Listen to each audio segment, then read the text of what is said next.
Hi, everybody. Thanks for joining us for the PHNX Suns postgame show, brought to you by the DraftKings Sportsbook app, America's #1 sportsbook app. Listen, don't forget to hit that like button, subscribe wherever you get your podcasts, and leave us a 5-star review.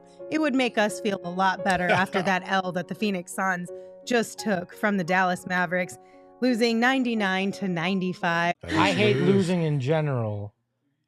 Tonight was easier because it wasn't Luka leading the charge. I think it makes it a little tougher. But tonight, I tweeted, but this defies logic to me. I do not understand tonight's game. It made no sense.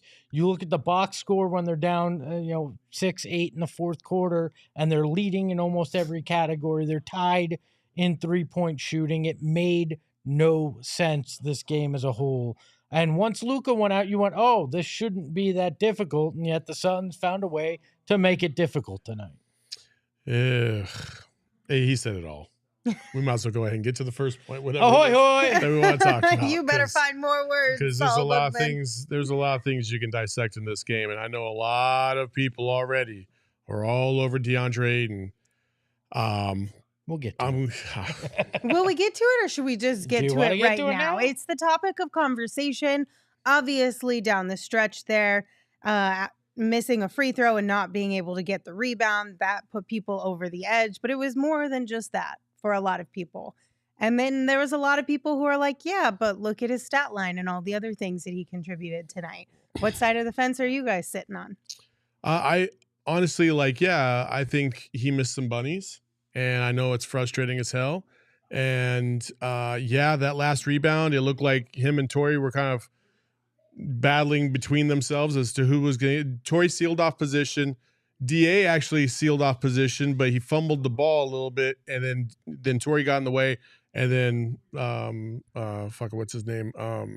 For the Mavs ended up getting the ball, and Powell ended up getting the ball and getting the foul, and that basically sealed the game. I still don't think that was a foul either. I don't think it was a foul either. And everybody's going to point to DA, and I said this before when I was talking to Espo off. I was like, I hope we win, because I just know that no matter what happens, it's going to be DA's fault. Mm-hmm. It's DA's fault that we lost when the bench didn't produce barely anything tonight. It's DA's fault that they lost because Mikal wasn't aggressive until a little bit midway through the third quarter offensively. DA did not have the greatest game scoring-wise and missed some bunnies. Bismack missed some bunnies. Several dudes missed bunnies. But, the guy had a big double-double. I think that's pretty good. He had over 20 rebounds. He's not the singular problem in this whole thing. He was not great on offense. Yes, 1,000,000%. But he wasn't the only reason why the Suns lost tonight. No, he wasn't the only reason, but his shot chart looked like a blood splatter test in a murder scene. It was red all over, all within, 2 to 10 feet. It was not pretty around the rim for him. And if, like Chuck said at halftime, if you get the money, you got to figure out how to make that stuff. Now, I'll give him a little bit of a pass because this is his first game back after being what sounds like pretty damn sick for the last week or so. But you can't miss that point-blank stuff, nor can Bismack. But DA's offense tonight was part of the problem. It was part of it. You're right. It. The bench not showing up at all and going MIA.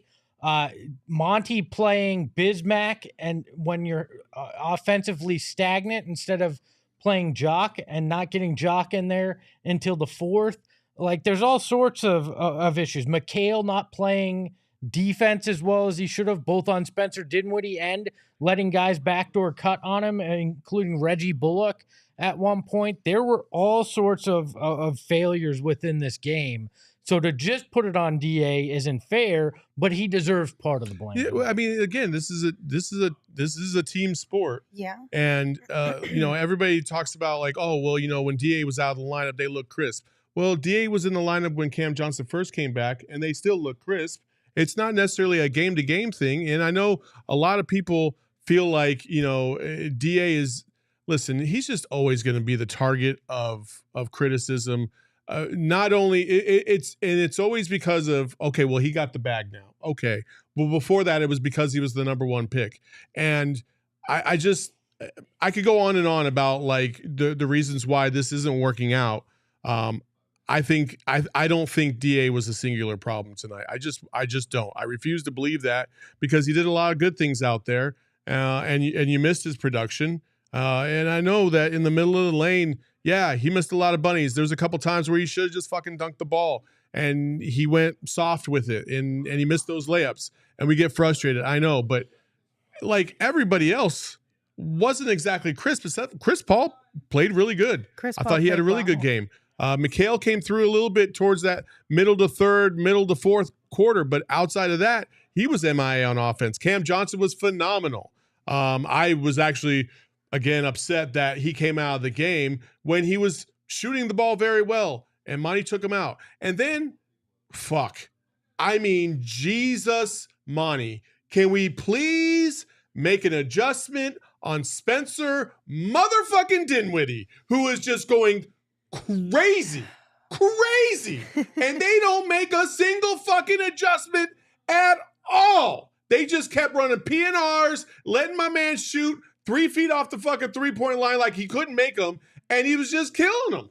Like, oh my God, what dude. Shift is he supposed to make there? You put Mikal out there who's supposed to be your all-world defender, and he can't stop the guy. And then they tried to run at him, and then it left other guys open. Like, I don't know that there was an answer that you were going to stop a guy shooting like that tonight. And why do we keep expecting Monty to make some brilliant in-game adjustments when he never does it? Like, at some point, I'm not going to yell at him about it because I know he can't do it. So I give up on it. Hold the phone. We're going to sit here and yell at DA over and over and over, but we're not going to sit here and yell at Monty over and over and over. DA? Yeah. I'm just talking collectively. We, the collective. Okay. If we're going to yell at one person for not doing something consistently or changing what we're wanting to be changed, well, then, by golly, we better yell at the other one, too. Well, tonight in particular, there was nothing else you were doing defensively. It was one of those nights, this guy, the rim was the size of the freaking ocean, and nothing was working. But guard the other guys. Do anything. Like, make some of your freaking shots. All this was a matter of you went cold offensively. Every single person went cold offensively. It was more contagious than the fungi in Last of Us. You know, it was just, they all went, again, completely MIA on the offensive end of the court, all at the same time. Yeah. Listen, this is not the first time the Dallas Mavericks have basically done whatever they have wanted to us. Go back and look at the last fucking 10 games. The Mavericks have gotten the best of us at least, 6-7 times out of the last 10, because all they do is spread them out. And they rotate the ball, and they find the open guy who always seems to be wide open in the corner. Like, I don't understand it. Monty's getting out-coached, 1,000,000%. Getting out-coached all day, every day. And the length bothers Mikal, but then Mikal's length doesn't bother the Mavericks. So when he's matched up on Dinwiddie, it's still like, at the end of the game, Mikal straight up just let Dinwiddie go right by him. Like, he was guarding him one-on-one at the top of the key, right by him. And luckily they missed the layup. But damn, like, I'm sitting there thinking, well, shit, you're supposed to be the best defensive player we got. And if this dude's just going right back at you on the first step, what are we doing? Well, and at the same time, too, Mikal needs some help. His defense isn't up to the same level it's been in years past this season. No, it hasn't. So he clearly needs some help. And I don't know if that's the defense has to take a little bit of a step back in order for his offense and the playmaking to take a step forward, or what the balance is there. But his defense hasn't been the same that it has been in years past. So somebody has to help out in that area as well. But for whatever reason, just notoriously for quite a while now, it feels like the Suns don't play defense or offense. They just don't play well at all against the Mavs. And I think it's something I honestly, like Gerald had brought up this a while back, I think it's mental more than it is actual gameplay. I actually think Code has got it right on the money. You have to beat the Mavericks with physicality and firepower, but we have neither. The Suns are not a physical team, and you're playing finesse with finesse. And the Mavericks right now, their finesse is better than your finesse because they've been able to consistently hit the outside shot more than you. They've been consistent around the rim a little bit more than you. And defensively, they cause a little bit more havoc against you than you do them. And that's where you're at right now. So Big Sexy said, why does Bridges need help, quote unquote, but DA doesn't around the glass? I'm talking about like on the switching, right? When Bridges isn't on, should Dinwiddie have been able to blow past Bridges? Absolutely not. But Bridges wasn't guarding Dinwiddie 24/7 tonight. No, because they switch a lot. I know, and that's what I'm saying. You gotta like, go, don't somebody switch, else right? has to be able to pick that guy up if the switching is going to happen. Well, there was one point, McHale and Bismack switch, and Bismack winds up on Dinwiddie. Why in any world, when that guy's scoring like that, are you switching? I don't care if that's your primary defensive philosophy, but at some point you got to go, it ain't working. I don't want the switch. McHale, you don't leave his back pocket at any point. Yeah, well, not only that, but like there was not very much switching into a zone, just to switch it up a little bit, give the Mavs a different look. They did try to flash every now and then against Dinwiddie, but at the very beginning of the game, I was like, oh, here's an adjustment, because they were going to pick up Luka full court. They didn't do that to Dinwiddie very much, almost at all. They waited until he got to half court, and then they started to apply some pressure, throw an additional guy. Like, why not try to get him tired too? If that was the approach against Luka, and once you saw Dinwiddie in that first quarter really start to get hot, you should have switched the whole scheme from what Luka was going to be guarded as to what now Dinwiddie should be guarded as. Take him out of the game. You take Spencer Dinwiddie out of this game, they lose by 20 or 30.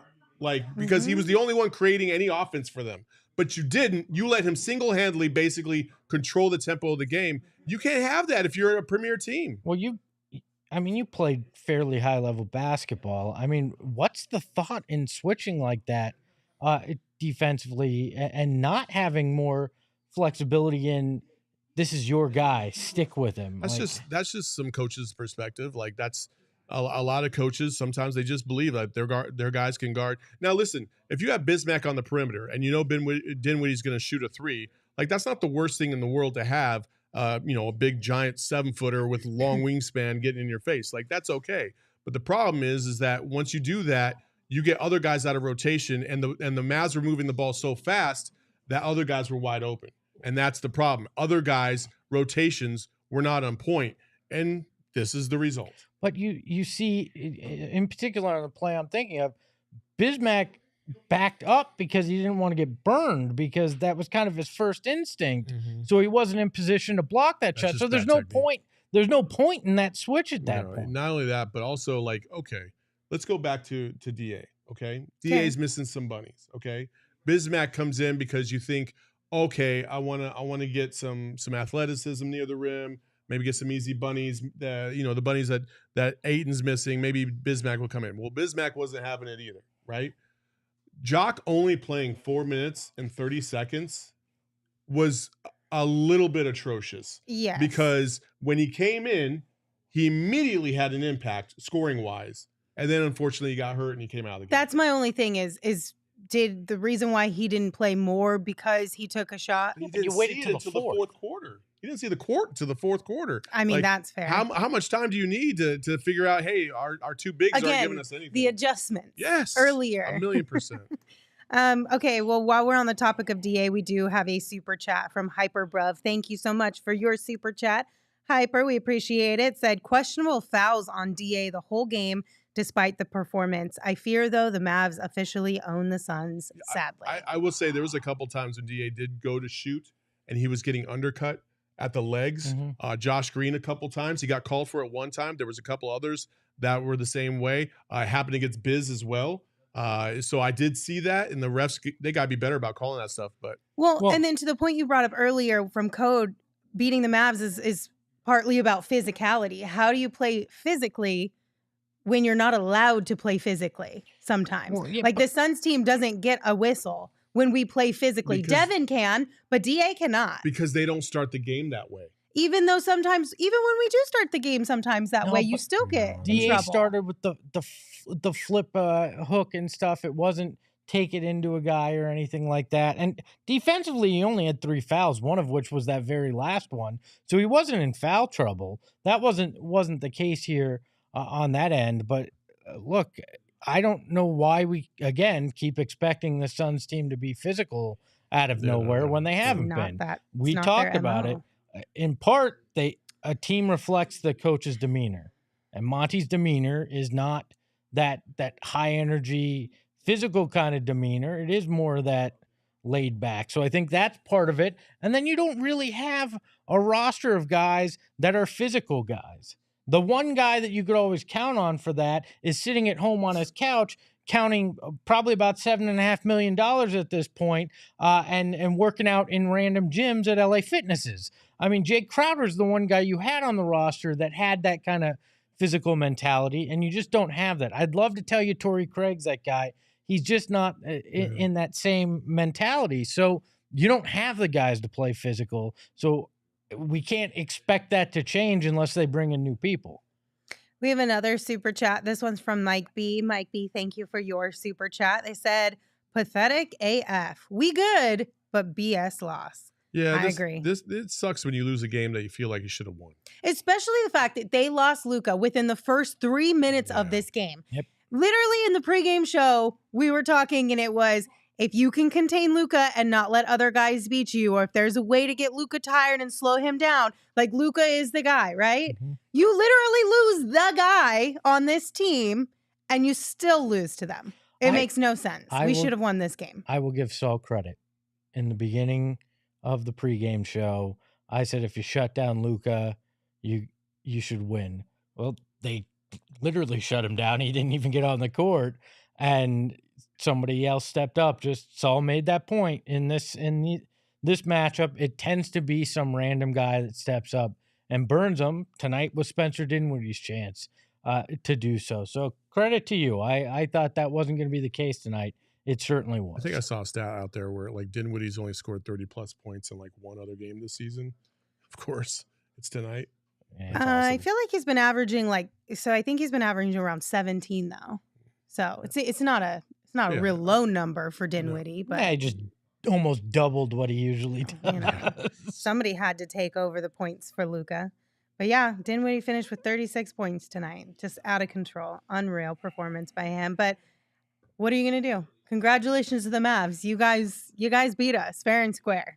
It's like, if there was ever a game where you guys could talk your talk, this is it. There's Yeah. I mean, OG Mike D. You said it. That's exactly how I feel right now. All right, we have one more super chat, and then we'll take a peek inside the box. This one is from Alex. Alex, thank you for your super chat. They asked, would running a high-low with two bigs work against Dallas? Stan Van Gundy kept talking about Dallas having a small lineup. If you have two bigs that can pass very well, then yeah, you can do it. And maybe Jock with DA would work, or Jock with Biz, or DA with Jock, whoever you want to put down low. But I don't think Biz would be your high guy. He'd have to be the low guy because he's not the best passer in the world. DA is an okay passer. Jock is an okay passer. But that's, again, like you're talking about a team having to recognize mismatches with bigs. How many times did you all see tonight, whether it be Biz or DA, Josh Green guarding that guy in the post, and they didn't even try to get the ball down low in the post? Now, to everybody else's credit, if you're not dropping easy buckets, I'm going to be very hesitant to pass you the ball. Yeah, for sure. Yeah, no matter who's guarding. No matter who's guarding. I could be out there guarding somebody and you still ain't going to pass them the ball because he's missing layups. That's just how it is. So I get that. But at the same time, like, mismatches are mismatches and they create other openings on your defense. Sorry, the Sun Devils guys are going crazy over here. If you make the right play, and Monty always talks about making the right play. And it's really just tough to watch these games sometimes. It's frustrating. And guys, I get it. You're frustrated. You're pissed off because this is a game that they let out of reach, and it really felt like it shouldn't have gotten away from them. But, it's just one of those times, man. This is one of those games that's really, it's like, if there was a game where you wanted to be like, let's flush it and move on, this is the one that you would want to do that for, because it's just so frustrating on so many different fronts, right? The fact that we felt like we were really turning a corner there. Now, obviously, we knew we weren't going to go undefeated for the remainder of the season. Unrealistic expectations there. but it felt good, right? They strung together a handful of wins. They got a couple guys back from injury and illness and all the things. Luka ends up leaving this game early, which I don't want anybody to ever have any injuries or anything, but that's something you got to learn to take advantage of in this type of a situation. And I think that's the hardest pill to swallow, is that, like, had Luka played and you lost this game, okay, maybe I could give you a pass on that one because Luka is a really, really hard player to beat. Mm-hmm. But he's not even playing. Like, that's the hardest part for me, is it's just like the opportunity was there for the taking. And we just said, no, I'll pass. Yeah. I think Kenny Smith brought up an interesting point at halftime. He said this team doesn't have a legit big four that can kind of bang and have a presence. And in most matchups, I don't think it's really a big deal. But I feel like against this Mavericks team, you could have more success with DA and a bigger power forward and try to utilize that. But do you really go out and get that for one matchup? No, but what he was saying was that they didn't have a consistent inside scoring presence. And to that effect, I would agree. Like, DA comes and goes, and we've seen it, and it's been frustrating as hell. Like, he is not very consistent in the paint. Like, he should easily get 14 to 20 points in the paint every single night. But there's times where he kind of disappears in the paint, or there's times where he has this. Now, again, if we give everybody else a pass when they first come back from injury, and this guy has 19 and 20 in the first game back from injury, yeah, he missed some shots, and it sucks that he missed some shots, but geez, why does everybody else get a pass and he doesn't? You know what I mean? Like, it's because it's DA. That's literally the question we ask about every single player that we ever fight about. I know. No, I mean, I get it. And tonight it was just abundantly obvious because it was almost a carbon copy of every miss. It looked like the same kind of shot he missed. And I don't even know, who would you go out and get if you were going to try to get a power forward? John Collins? Does that really solve your problems? No. Does that really make you a better team? Like, I don't think there's a real answer. No, and then on top of that, like, okay, like, I understand people were like, oh my God, I can't wait to trade DA. And all I keep thinking about is, who are you getting to replace him? You know what I mean? Like, if you think that you're going to get some all-star to come and replace DA, that's not happening. Like, so what are you hoping for? Tell me. I think tonight showed more. You need that scoring off the bench, somebody else that can create a shot. I mean, when you only get 11 points off the bench and this game is as close as it was, you have a guy on that bench that can score for you. It changes the complexion of things. Even when Book gets back, having somebody else that can score is going to be huge. And I think that's where they wind up addressing something is probably a guard that can score, that can come off the bench in all reality.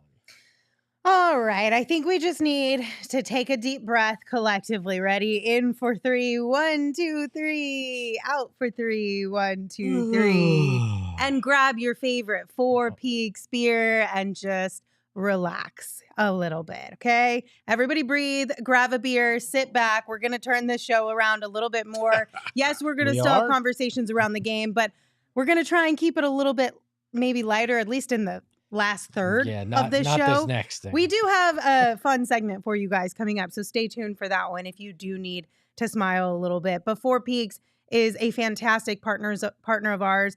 They make phenomenal beer. They also have a pub in Tempe with bomb food.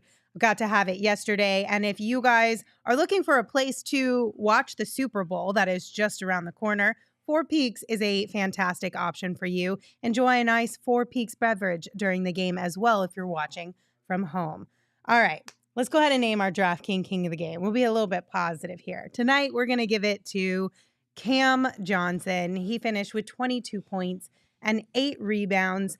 And for me, the biggest thing with Cam is, I know we talked about it over the last couple of games, but the way that he has not missed a step offensively or defensively since coming back from injury has been very, very impressive. And it's also really encouraging for the future. It's been almost like shocking how smooth and how seamless he's come back and just really performed at a high level. Again, like, I'm just going to keep going back to this.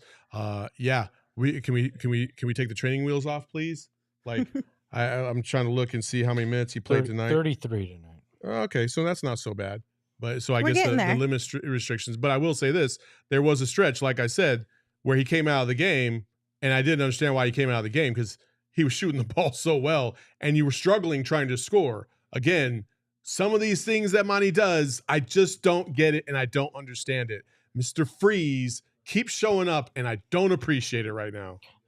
Cam shooting well from beyond the arc, which is what he's known for, 5-7 tonight. What I don't like is he only shot 12 times in this game. He was 8 of 12. He was the only guy that you felt consistently was going to get you that bucket. Chris Paul to a certain extent as well. But on a night like this, I want to see Cam get more shots. Yeah. Like when you're shooting that well, give the man the ball. Find a way to get him the rock and let him shoot. And if he starts missing, fine, then go elsewhere. But ride the hot hand. And this team doesn't do that very well either.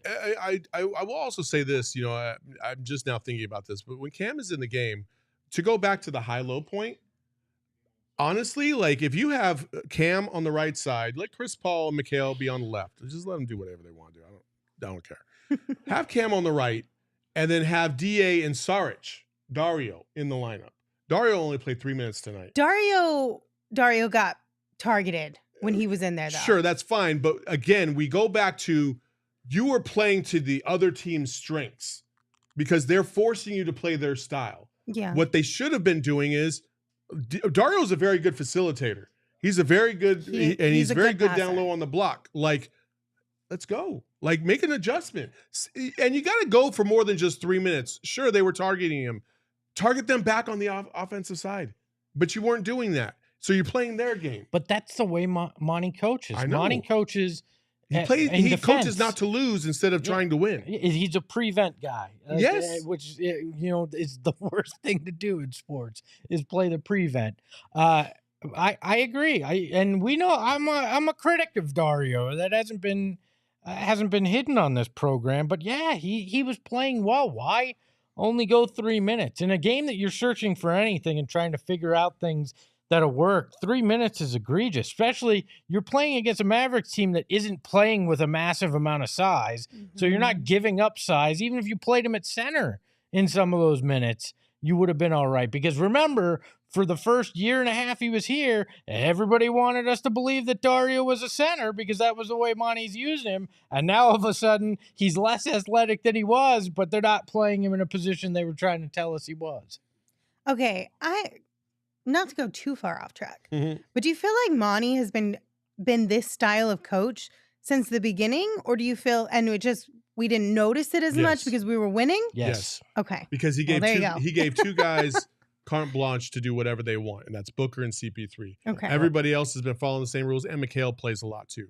But like that's why, and because they were winning, hey, it's working. Not going to complain about it. Well, Monty's always fallen in love with guys too. Remember Abdel Nader, who went like 3 months injured, and then all of a sudden showed up in the Western Conference semifinals, playing in a game when nobody even knew he was coming back. Like all of a sudden, he was just off mothballs, and Monty's like, "Yeah, let's play him." Even though there were guys that had been in the rotation, Monty had a lot of flaws covered by winning. I mean, it's as simple as that. All right. Well, back to Cam Johnson. Proud of him for the way that he's been able to return to action, hoping it continues here throughout the remainder of this season and beyond. But congratulations again, Cam, for being our DraftKings King of the game. Unfortunately for all of us, we all took L's tonight on the DraftKings Sportsbook app.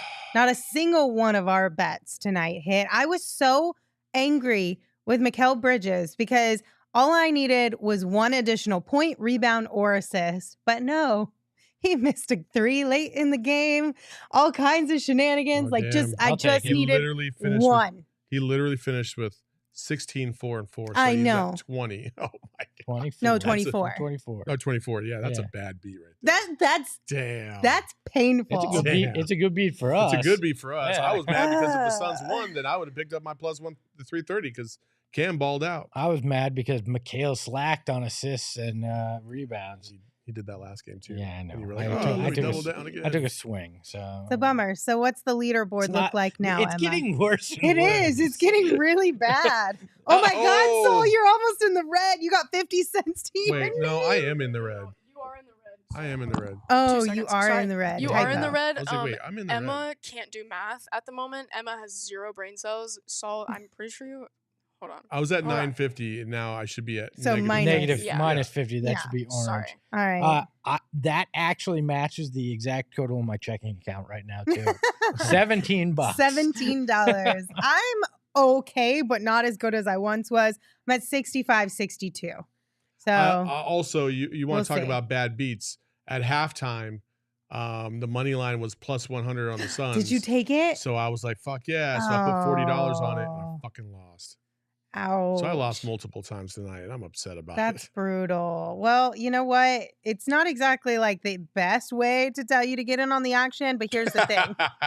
It's still a lot of fun, and we do love the DraftKings Sportsbook app. We weren't lucky, but Shane and Sean were live betting the hockey game tonight, and they hit big on the Oh. DraftKings Sportsbook app. So honestly, it's just a matter of luck. It's a matter of you picking the right bets and the cards just kind of falling in your favor. But right now on the DraftKings Sportsbook app, they've got some promotions. There are 4 NFL teams that remain, 2 conference championship games, and only a few more shots to win big on the playoffs with DraftKings Sportsbook, an official sports betting partner of the NFL. Counting down to Super Bowl 57, new customers can bet just $5 to get $200 in free bets instantly. So download the DraftKings Sportsbook now. Use that promo code PHNX. New customers can bet $5 on the conference championship and get $200 in free bets instantly only at DraftKings Sportsbook. Again, with the code PHNX. Minimum age and eligibility restrictions apply. See show notes for details. I'm making an executive decision. Oh, From are now you? on, the Discord is making my pick for the rest of January. That's I'm- cheating. I'm- Yeah, that's How is that's it cheating? That's absolutely It's cheating. called No. it's called sourcing. no, No, that's no, you cheating. have I to trust work- the Discord you more have- than I trust you to make the right have bet. to play this on your own All right. volition. You can't rely on everybody else. Yeah. That's weak. Fine. Cheating. I'm gonna It was a pay good try Sean. though, but absolutely not. So we have quite a few super chats to get to. First one, we'll start with Trevor here. Thank you, Trevor, for your super chat. They said 6 seed sounded nice with Book coming back soon. LOL, RIP to our 6th seed. It's so early. Oh my gosh. We still got 30 games Just for left to go. tonight. Just for I know, tonight. but That's all everybody's I'm like, saying. oh my God, these games are like I get it. But Devin Booker's probably coming back here within the next couple weeks. And a move is gonna hopefully be made here in the next couple weeks. And Matt Ishbia is gonna be taking a hold of this team here in the next couple weeks. Like there's still a lot of positives to look forward to. And I'm positive the Suns will be a top 4 team in the West at the end of the season. They will. They just will. D'Angelo Russell, come on down. If that happens, maybe not. We shall see. All right, this one we'll do Mike B next. Thank you, Mike B. He said, love y'all, but work comes early. I feel you. I know I'm an old 35-year-old, so I got to hit the sheets. Suns will whoop the league once Book's back next week. PHNX for life, Lynn's for MVP.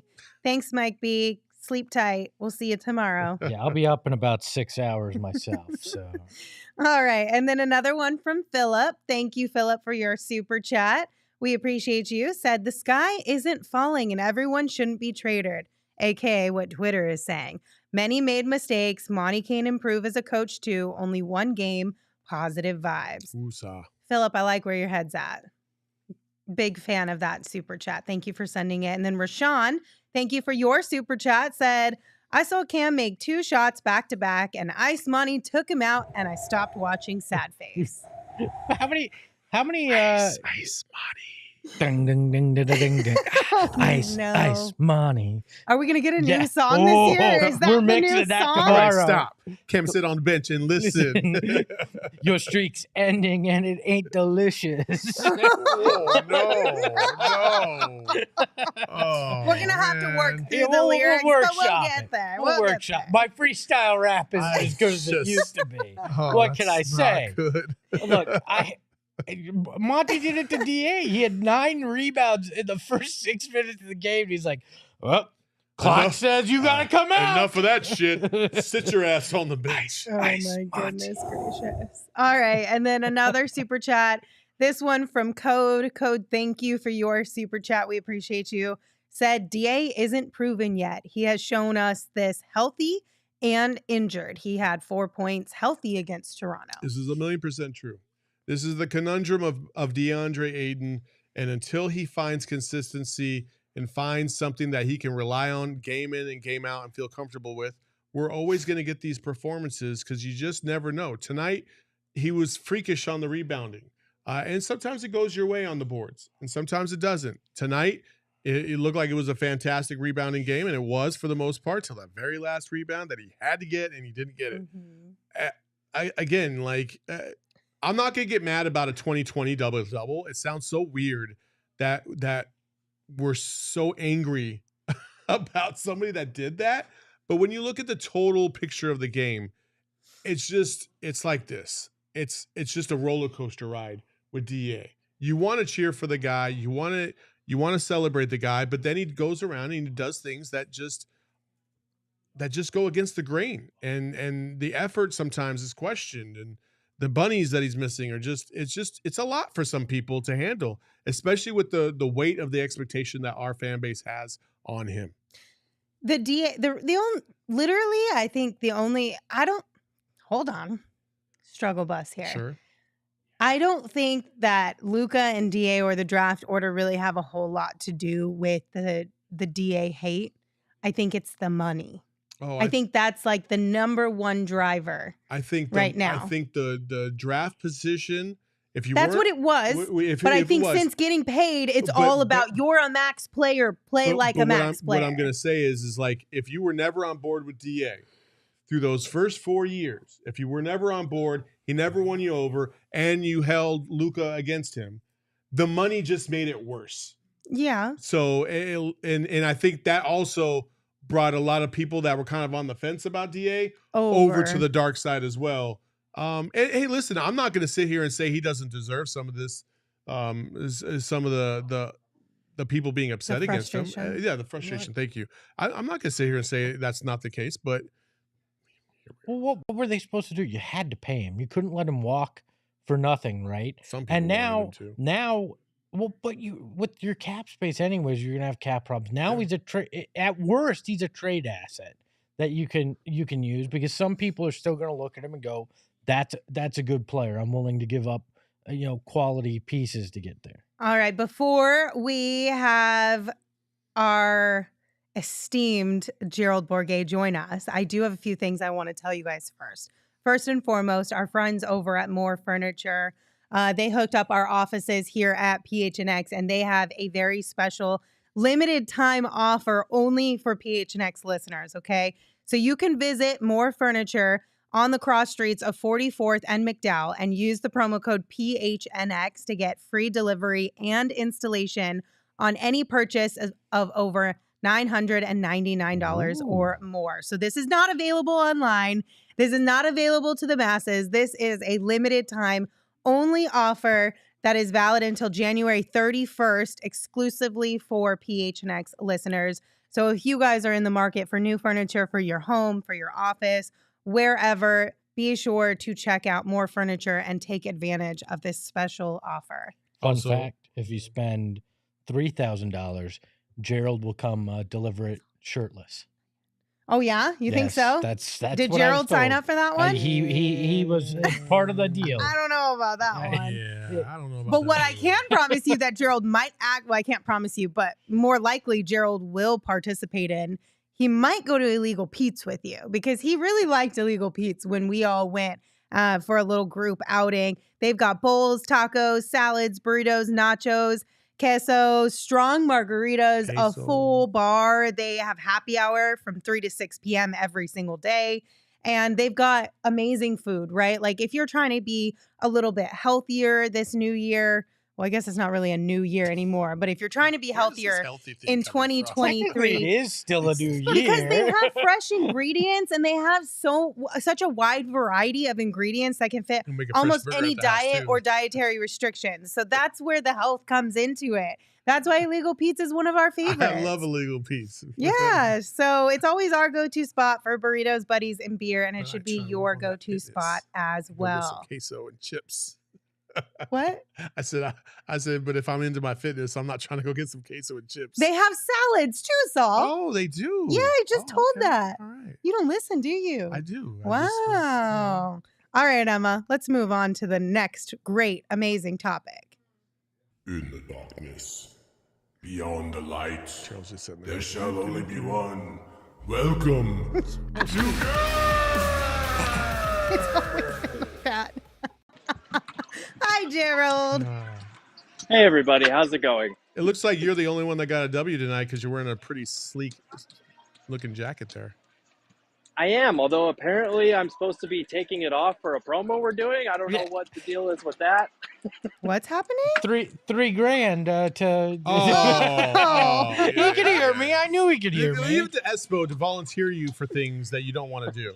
Oh my goodness gracious. All Love right, you, Gerald. Gerth. Unfortunately, not the Suns' night. This one, I think, stung pretty badly for all of us. And the biggest topic of conversation, of course, is around Deandre. And so what did you hear from him and the players and just kind of your overall thoughts on it as well? Yeah, so my overall thoughts were kind of reinforced by what DA had to say after the game. I thought it was not a good night for him. I know you look at the stat sheet and he's got 19 points and he did rebound the ball very well. He had 20 rebounds and I thought he attacked the ball offensively very well. He was getting to the line. I think he got there 10 times. Like on the offensive end, that aggression is what we want to see. Obviously, he missed a lot of shots and he confirmed after the game he's still feeling sick. He said he felt dizzy at times out there and he wanted to shoot the ball better than he did. I was willing to give him a little bit more leeway with this performance as far as the shooting goes because, you know what, it's his first game back after missing 3 games with an illness. Like, it happens.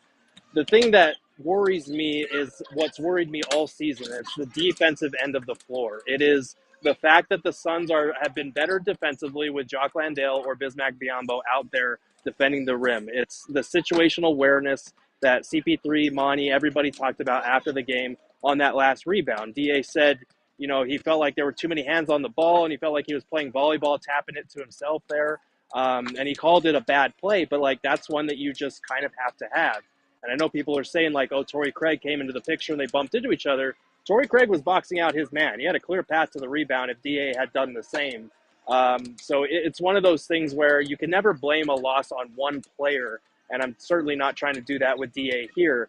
But the ball movement just wasn't quite the same as what we've seen the last few games. And the defensive side of the ball has to improve if this team wants to get where it needs to go. So DA didn't blame his son for the loss then? Like his sickness? No. No? All right. Just the sickness. What did Monty have to say about the defense in general? Because it felt like it wasn't just at the rim. It felt like overall the defense was subpar, quite frankly. It was, and this is a kind of baffling thing, recurring theme that we keep seeing against this Mavericks team, and Monty kind of nailed it on the head at the end. He said, you know, we can scheme all day for things, and even without Luka out there, at some point you have to just sit down and guard the ball. You have to keep your man in front of you, and for whatever reason, this team has really struggled with a Mavs team that has a style of play that other teams just don't seem to have a problem with. This team has good individual defenders, but for whatever, I don't know if the Mavs are in their head, if it's a coincidence they keep playing like this, or if the personnel gives them problems because they like to go 5 out and attack certain matchups. But the Suns keep getting bullied on that end. And it's exactly, Monty said, it's exactly what they did in the playoffs as far as targeting the matchups they want with those switches and going to work one-on-one. They can't keep the ball in front of them. Spencer Dinwiddie went off for 36 points, but it wasn't just the 36 points. When they were throwing doubles at him, he was making the right read, finding the right guys. They were getting open threes or wide open shots around the basket. So it's just one of those things that they need to be better on that end, and there's not a lot schematically that can be done about that. You know, I think obviously you're hitting the point hard, and I appreciate that. I just feel like I think we're starting to realize that this Suns team, man for man, is not the best defensive team in the league. They're not. They just. I mean, we watched at the end of the game. We had all been clamoring like Mikhail's needs to fight over these picks a little harder, and they need to stop switching so damn easily. And that's something that every coach will tell you. Even I'm sure Monty probably emphasizes that. Like, hey, listen, if it's a half-ass screen, get your ass through there. Like, you got to fight through it. Well, then at the end of the game, Mikhail's guarding Dinwiddie one-on-one, and Dinwiddie doesn't even make a hard move. He just blows right by him to the rim, and then obviously DA tries to help out, and it just doesn't feel like they're ever in sync when they play the Mavs defensively. It feels like it's just utter chaos, like it's the first time they've seen this team play. So I'm wondering, like, did Monty talk about some of the adjustments that maybe they will have to make in the future when they guard this team? Or did he even talk about the fact that they are not really playing their own style? They're more converting to play the Mavs style as opposed to really enforcing their own. Well, here's what I think part of it is. I think the Suns' defensive prowess lies in the fact with the way that they rotate and the way that they recover. And I think we saw that a ton last year. As far as keeping the ball in front of them, they've been good at that. But a lot of the times what makes their defense special is the way they communicate, the way they're flying all around the court and covering for each other's mistakes. Actually keeping the ball in front of them has never really been like their bread and butter. Obviously Mikal Bridges is a great defender. I think fatigue might have played a role in that tonight. I don't know if he got to 40 points or above it, but he was pretty close. But yeah, I do think schematically, they, especially against this Mavs team, they switch a lot because the Mavs continue to try and hunt these switches, and in their minds, they're trying to go positionless or whatever you want to call it. But yeah, it is something that needs to change, especially with this particular matchup, because they're just not good at defending this team. And I think this is where you kind of feel the absence of Jay Crowder. This is where you kind of see the difference between DA as far as his rim protection versus a Bismack Biyombo, who covers a lot of their mistakes by being an aerial threat, a rim protector like that. So I'm not saying, the Suns are better off starting Biz or that Biz is a better defender or whatever, but like for whatever reason, the way this team is composed, the way they defend and the way they rotate really misses Jay Crowder right now. And it could do with a little bit better rim protection from DA for sure. Did Monty talk at all about the lack of minutes when it came to both Dario Saric and then Jock Landale? Obviously, Jock didn't come in until the fourth and got injured, but why did we see so few there? Yeah, he was talking about how he didn't like the energy that guys were bringing into the game early on when he started making subs. And you saw it too. The Mavs went on the run as soon as in the second quarter, as soon as subs started trickling in late in the first. He was saying before the game, he's got to try to find minutes for Dario at the 4 or at the 5 if he can. We saw Dario for only 3 minutes in that first half at the 5, and they didn't go well because the Mavs were hunting him repeatedly on every switch, going at him. He got 2 quick fouls, so they subbed him out. Jock not appearing in the fourth.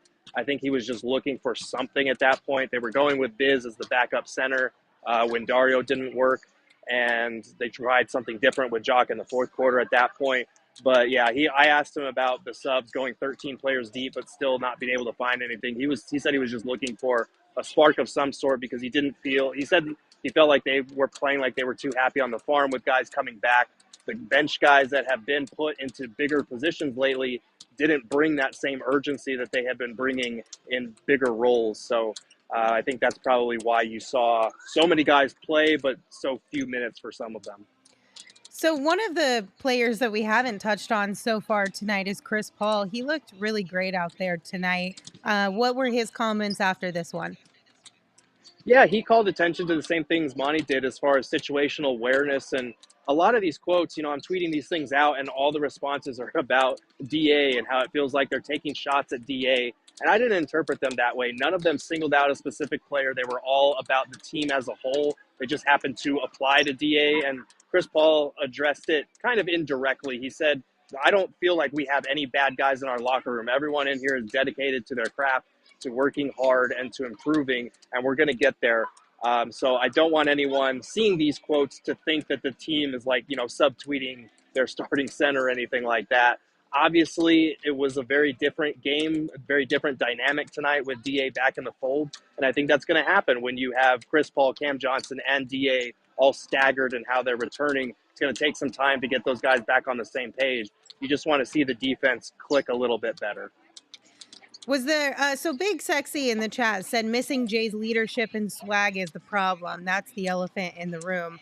Chris Paul brought up Jay Crowder tonight after the game. What did he say about him? Yeah, he mentioned, because he was asked, like, do you miss Jay Crowder? And he was like, yeah, I miss Jay Crowder. Like, Jay Crowder is my guy. He was saying, I separate the business side because this league is a business. Jay will always be my teammate. He was a guy that came here with me when I first arrived here. So I know it's not what people want to hear. He didn't want to touch on, the fact that Jay Crowder has basically left his teammates hanging for a whole season, because in their book, the way that they see it is he's doing what's best for him. There's the business side of the NBA, but they just kind of have to press forward without his defensive intangibles, without his communication, without his IQ on that end of the floor, and without the swagger and some of that leadership that he brings to the table. I know Cam Johnson has been terrific when he's been able to play this season, but the Suns really could have used a guy like that and could still use him. So it's unfortunate that he's hopefully going to be traded somewhere in the next week or so. Cool. All right, I have a question for the group.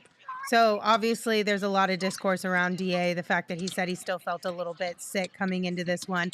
We're seeing a mixed bag of emotions around the illness side of things. It's either if you're going to play, and you should just play through it. Or if you're not 100%, don't play at all.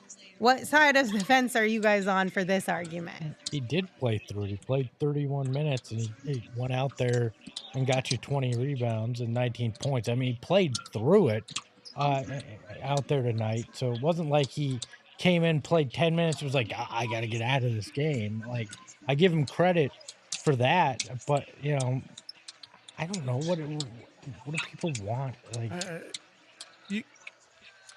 he can't win. If he fights through the illness, cool. If he doesn't fight through the illness and he sits out another game, he's always going to lose. He's always going to lose. That's where we are at. That's where a lot of people are at with DA. He's in a lose-lose situation unless he goes out and drops 30 and 30 and doesn't miss a single fucking shot. And listen, I've said it a million times, and even at the beginning of the season, if you go back and watch some of our shows, I was just as frustrated as anybody else about the lack of production that we were getting from Deandre Ayton. But damn, son, like, we will give 14 other dudes on the roster leeway, no matter what, but DA does it, and it's a fucking problem. You know what I mean? Like, I don't know what to say, or even if I really even want to continue to address it. It's just really frustrating.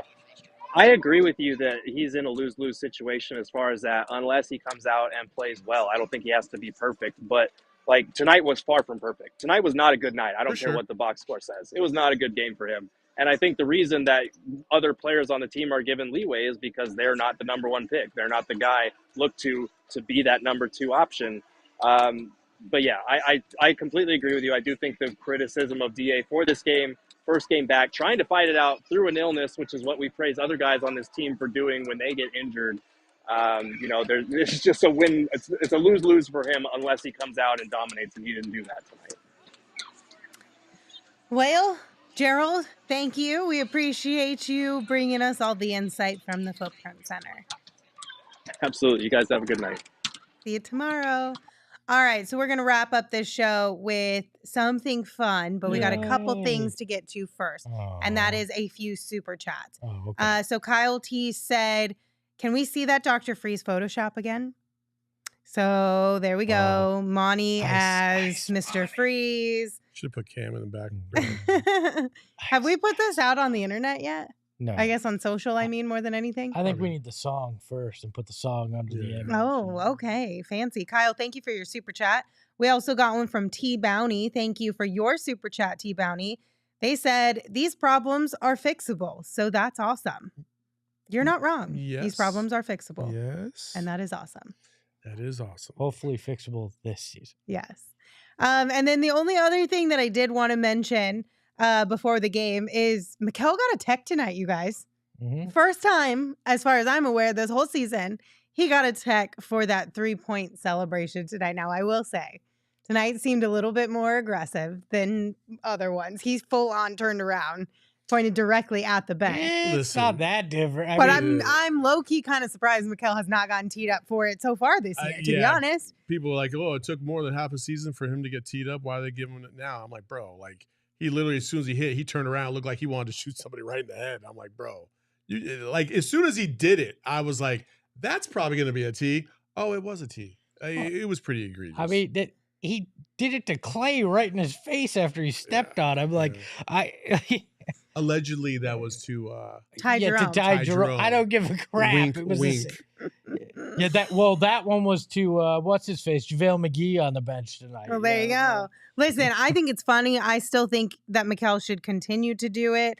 But at least now he knows he's got to be a little more cautious and listen, with how you know, aggressive it is. Listen, this is a 4-point game. Yeah. You don't get that tech. It's a 3-point game. You got a shot at the end. Possibly. Where? Possibly. All right, here's the game. It's Tic Tac Pro, okay? So we've got a tic-tac-toe grid here and 6 NBA teams, and we have to think of a player who has played for both of the teams that line up on the grid. Sure. Now, the question is, do we just shout out players or do we need to go in order? No, we go in order. And then do each we get a need to wait chance. until we say the 2 team names and then say the player's name? Because Look, we're this is competing against each other, or are we crazy. all on the same This team? is crazy. no, we're overcomplicated. competing No. against each other. What happens is one person goes, they pick the block that they want to try and go in, and that's what that's. Oh. what And you try to get. Well, there you go. Yeah. You didn't tell me that before We're the show. attempting to get 3 in a You row, didn't ask. correct? I did too. I asked literally 5 times. Okay, well, let's play the game. Oh, we're letting Lindsay play. No, you let Lindsay go first. Hey, go ahead. So I Lindsay. get to pick whatever block I want. Yep. Mhm. All right. Well, then I'll take Suns and Lakers and Steve Nash. Okay. I'll take Suns and Bulls. Luke Longley. Okay. I will take.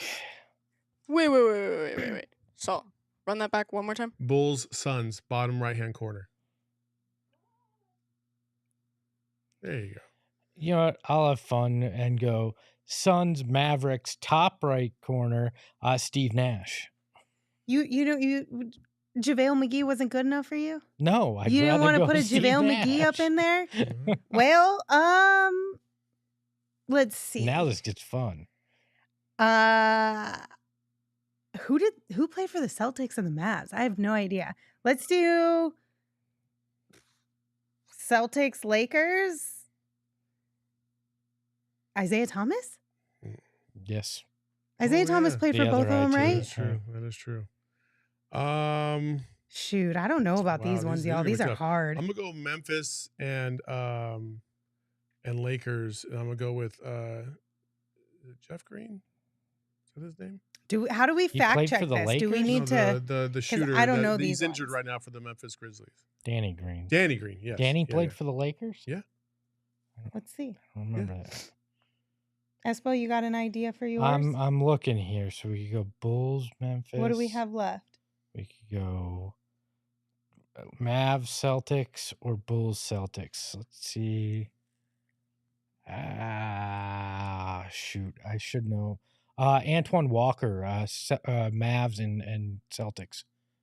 I'm Ooh, that's a good 99% one. sure. That's a good one. For the Fudge. block. Nice.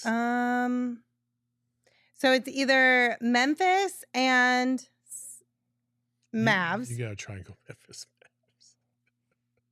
I don't know anybody who played for Memphis and Christ. Mavs. All right. Do you know anybody? Nope. Oh wait, we got somebody said. Let me No, look no, into you the can't. chat. No, I'm gonna, no, I'm no, gonna no. cheat. Look I'm at looking the at the chat. I'm already No. doing it. I'm not playing anymore if you're Yeah, looking at if the you're- chat. Nobody's put If anything you're in the chat cheating, I'm anyway. not There's not a playing. single thing in there. Memphis and Bulls, Celtics and Bulls. Who played for the Celtics? Did Scalabrine play for the Bulls too? Yes. Mhm. Let's go. Look at He's that. the only one because he's a Wow. broadcaster. Wow. Yes. Yes. Shit. Okay, so Grizz and Bulls or Grizz and Mavs. I think I gotta go Grizz and Mavs so I can stop Espo from winning. You got one? Shit. Oh, he did? Yeah, I got one. Hopefully. Oh, no. Shit. You got to come up with one, Saul. Shit. I don't We got a timer on this, Emma? Yeah. 5. I'll go Grizz and Bulls because I can't think of one, but yeah, I'll go Grizz and Bulls and just go. Did Pau Gasol play for the Bulls? I have no idea. Yes, you are correct. There you go. Yeah? All right. But How do I'm you gonna know win. all of these things? I'm gonna win. Who'd you get? He's a guy that I do not like very much right now. That is not playing for the Suns. How did we Playing forget for about both this the one? Grizzlies and the I Mavericks. know. Jay Crowder, and you can crown me the winner. How did I forget about that? Damn, Jay Crowder. Yeah. Lord have mercy. I was also going to say campaign for Bulls and Suns. Bulls was way back in the day for campaign. How do we forget about Jay Crowder? Well, congratulations, Espo. You got that. I love how the chat's like, Jay Crowder played for the Mavs and the Grizz.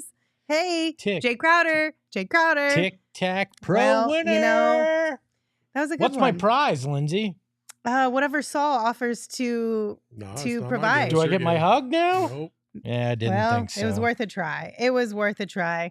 Espo, one day you will get your hug from Saul, but unfortunately today is not that day. Shout out to Suns Worldwide, one of my new friends on the Instagrams, a young guy, a high schooler out there creating Suns content. So shout out to you, my Nice. friend. Welcome, Suns Worldwide. Your Happy friends to are in have you high here. school. The kid asked for advice. I'm I kidding, gave him I'm kidding, I'm advice. A couple of last things for you guys. Underdog Fantasy, a really fantastic app. They do daily fantasy sports different. They combine fantasy sports and the opportunity to win big money. And the Pick'em game is the best game on the app because it's quite literally so simple. You just pick higher or lower.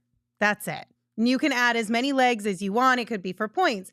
It could be for rebounds. It could be for whatever you are into for that night. You could, like I said, add a bunch of different legs, Anything you're potentially earn even more money. So it's a lot of fun. You can play daily fantasy sports as well. You can play for a week. You can play for a month, things of that nature. And it's really easy to get started. Just go to underdogfantasy.com or download the app. But make sure you sign up with that promo code PHNX and Underdog will match your first deposit up to $100. Yeah, make sure you look good when you go to the golf course. How about that? There is no transition. You just want to look good when you go to the golf course. We had a PHNX tea party a couple weeks ago. It was fantastic. A lot of people in this office were wearing Bad Birdie merch. You can get your own Bad Birdie merch, not only by going to their store, but I just found out that Four Peaks has Bad Birdie merch at their 8th Street pub. You should go check it out. It's hanging on the rack. It's beautiful. So if you want to save yourself 15%, go to badbirdiegolf.com and put in promo code PHNX_sports15 to save yourself 15% off. All right. Larry Lewis says, your prize is Gerald delivering your furniture shirtless. Great callback joke, Larry Lewis. Great callback. Any final thoughts, you guys, on this one? Flush it. I know and it let's wasn't a move fun on. one, but still. Yeah, I'm done with this game. We need a So flushing done. sounder for these kind of games. We should get one of those. We will. Let's get We'll have of one by those. the next game. All right. Well, thank you all. Also, just sometimes just put the phone down because sometimes people just say the craziest things, and I'm like, it's Like- gonna be okay. Like pitching D-Lo trades in the middle of the game. No, that actually made a little bit of sense based on the rumors, but like, come on, We'll talk about that tomorrow. on the DA show. for a bunch of second-round draft picks is not the answer either. No, not the answer for sure. Well, thank you guys for joining us. We appreciate you as always. Tomorrow, we will have a show for you at 3 p.m. live on YouTube.